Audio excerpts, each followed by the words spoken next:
Hello friends, నా పేరు Sharada, senior optometrist Rishi I clinic and opticals Cheriyal.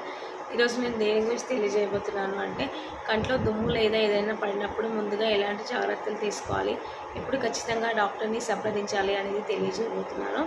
ముందుగా చాలామంది కంట్లో డస్ట్ లేదా ఏదైనా పడినప్పుడు ఏం చేస్తారంటే ఐస్ని రబ్ చేయడం, ఐస్ని వాటర్లో పెట్టడం ఇలాంటివి చేస్తుంటారు.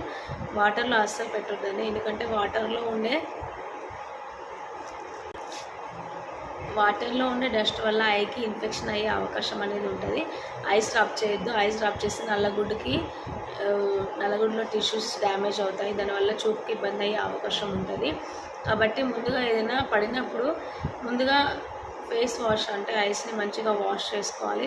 వాష్ చేసుకొని ఒక హాఫ్ అన్ అవర్ ఇలా చూడండి.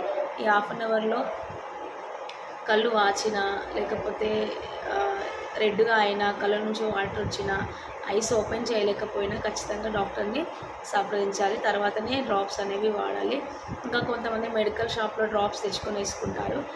చిన్నగా డస్ట్ పడ్డప్పుడు ఓకే పోతుందండి, కానీ కొన్ని డస్ట్ ఎలా అంటే నల్లగుడ్డలో ఇరుక్కుపోతాయి. వెల్డింగ్ వర్క్ చేసే వాళ్ళకి, లేదంటే ఏదైనా ఐరన్ వర్క్ సంబంధించిన వర్క్ చేసే వాళ్ళకి ఆ డస్ట్ అనేది ఇలా ఇమేజ్లో చూపిస్తున్న విధంగా నల్లగుడ్డులో ఇరుక్కుపోతుంది. ఆ డస్ట్ డ్రాప్స్ వేసుకుంటే బయటకు రాదండి, దానివల్ల చాలా ఇబ్బంది అయ్యే అవకాశం ఉంటుంది.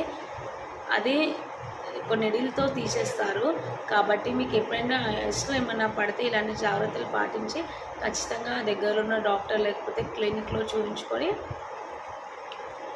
ఐస్ని కాపాడుకోండి. సర్వేంద్రియానం నయనం ప్రధానం. Thank you for watching this video friends. Please share and subscribe with your friends.